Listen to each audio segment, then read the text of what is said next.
এই 47তম প্রতিষ্ঠা বার্ষিকী উপলক্ষে র্যালি শেষে আলোচনা সভা।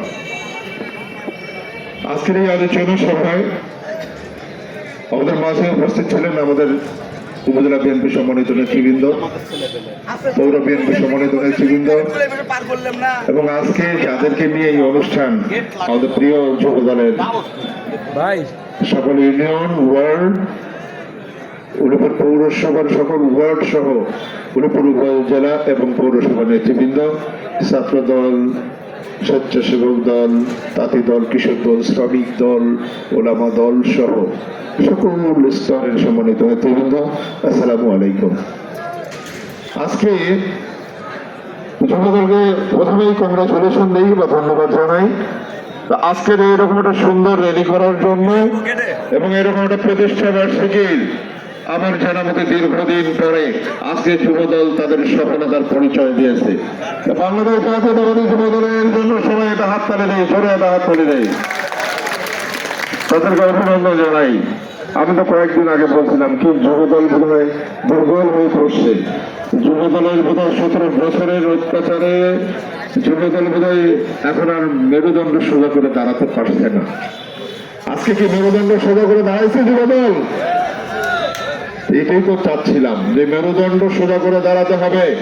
17 বছরের নির্যাতিত আমরা, কিন্তু আমি বলতে চাই বাংলাদেশের গণমানুষের নেত্রী, দেশের নেত্রী বেগম খালেদা জিয়ার মতো নির্যাতিত মানুষ পৃথিবীর ইতিহাসে কোন রাষ্ট্রপ্রধান নয়। 1981 সালে শহীদ প্রেসিডেন্ট জিয়াউর রহমানকে হত্যা করা হয়। তাকে হত্যা করার মধ্য দিয়ে বাংলাদেশের গণতন্ত্রকে সেদিন কবর রচনা করে দেওয়া হয়েছিল।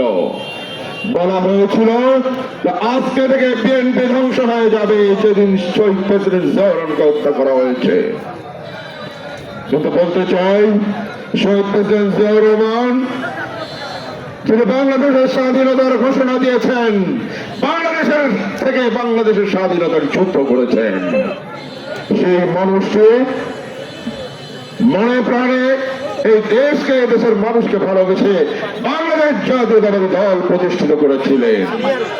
শহীদ প্রেসিডেন্ট জিয়াউর রহমানের প্রতিষ্ঠিত দল 1981 সালে 30 মে শহীদ প্রেসিডেন্ট জিয়াউর রহমানকে হত্যা করার মধ্য দিয়ে ধ্বংস করার পরিকল্পনা করা হয়েছিল। আমাদের নেতা শহীদ প্রেসিডেন্ট জিয়াউর রহমানকে 22 বার টার্গেট করা হয়েছিল হত্যা করার জন্য। 21 বার তারা সফল হতে পারে নাই, 22 বারের বেলায় গিয়ে তাকে হত্যা করা হয়েছে। আজকে বলতে চাই আমাদের নেত্রী বেগম খালেদা জিয়া 1981 সালে যখন তাকে বিএনপির দায়িত্ব দেওয়া হলো, আমাদের নেত্রী বেগম খালেদা জিয়া সেই দায়িত্ব নিয়ে দলকে আবার পুনর্গঠন করেছেন। 1991 সালে সরকার নির্বাচন করে সরকার গঠন করেছেন। বেগম খালেদা জিয়া 3 বারের সফল প্রধানমন্ত্রী। শহীদ প্রেসিডেন্ট জিয়াউর রহমান এদেশের মাটি মানুষের জন্য কাজ করেছেন, দেশের জন্য যুদ্ধ করেছেন, আর তাকে হত্যার মধ্য দিয়ে বিএনপিকে ধ্বংস করা যায়নি, বরং খালেদা জিয়ার নেতৃত্বে বিএনপি আজকে সুসংগঠিত বাংলাদেশের একটি জনপ্রিয় দল।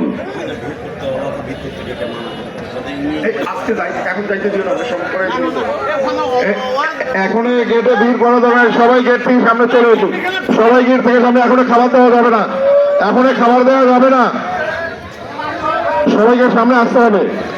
তাই বলতে চাই যে বেগম খালেদা জিয়া 3 বারের দেশের 3 বারের প্রধানমন্ত্রী, সামান্য কিছু টাকা আত্মসাতের অভিযোগ করে তার বিরুদ্ধে মামলা করা হয়েছিল। 111 সময় বেগম খালেদা জিয়াকে বলা হয়েছিল আপনি দেশ ছেড়ে চলে যান, আপনার সন্তানদের নিয়ে ভালো থাকবেন। উনি বলেছিলেন বাংলাদেশের বাইরে বেগম খালেদা জিয়ার কোনো ঠিকানা নাই, কিন্তু হাসিনার ঠিকানা বাংলাদেশের বাইরে বারবার প্রমাণ করেছে। বেগম খালেদা জিয়া এই বাংলাদেশ জাতীয়তাবাদী দলের নেতা কর্মী সহ বাংলাদেশের 18 কোটি মানুষকে ভালোবেসে উনি বাংলাদেশ ছাড়েন নাই। কি বিনিময় কি পেয়েছেন? বিনিময়ে নির্যাতিত হয়েছেন, মিথ্যা মামলায় জেল কেটেছেন, রাজনীতি করতে এসে স্বামীকে হারিয়েছেন, একজন সন্তানকে হারিয়েছেন, আর একজন সন্তান দেশের বাইরে রয়ে গেছে। জিয়াউর রহমান বাংলাদেশের এই ঢাকা শহরে তার 1 ইঞ্চি জায়গা ছিল না তার নিজের নামে, তার পরিবারের নামে। রাষ্ট্রের পক্ষ থেকে একটি বাড়ি দেওয়া হয়েছিল, শেখ হাসিনা এসে সেই বাড়িও কেড়ে নিয়েছেন। বাংলাদেশে নয়, বিশ্বের সবচাইতে আপনাদের আমাদের চেয়ে সবচাইতে নির্যাতিত নেত্রী হচ্ছে বেগম খালেদা জিয়া। আমরা যারা বলি জেল কেটেছে, আমাদের উপর অত্যাচার হয়েছে, নির্যাতন হয়েছে, মামলা হয়েছে, হামলা হয়েছে, আমরা নির্যাতিত। আমি মনে করি বিএনপিতে বেগম খালেদা জিয়ার চাইতে, জিয়া পরিবারের চাইতে আর নির্যাতিত কেউ বেশি নয়। 17 বছরে বিএনপিকে ধ্বংস করে দেওয়ার পরিকল্পনা করা হয়েছিল। আমি বলতে চাই, এই হাসিনা এই প্যাসেজ বিএনপিকে ধ্বংস করার জন্য যত পরিকল্পনা করেছে, বরং বিএনপি আরো শক্তিশালী হয়েছে। যারা ধ্বংস করার পরিকল্পনা করেছে তারা দেশে পালিয়েছে। আমরা ছিলাম, আমরা আছি, ইনশাআল্লাহ আমরা এই বাংলাদেশে রাখবো, বিএনপি বাংলাদেশে রাখবে ইনশাআল্লাহ। নেতা কর্মীদের বলতে চাই, সবার জন্য সুখবর, সবার জন্য সুখবর আছে। সবাইকে সামনে আগায় আসতে হবে, সবাই সামনে চলে আসেন, কেউ বসে থাকবেন না, তারা আসবেন।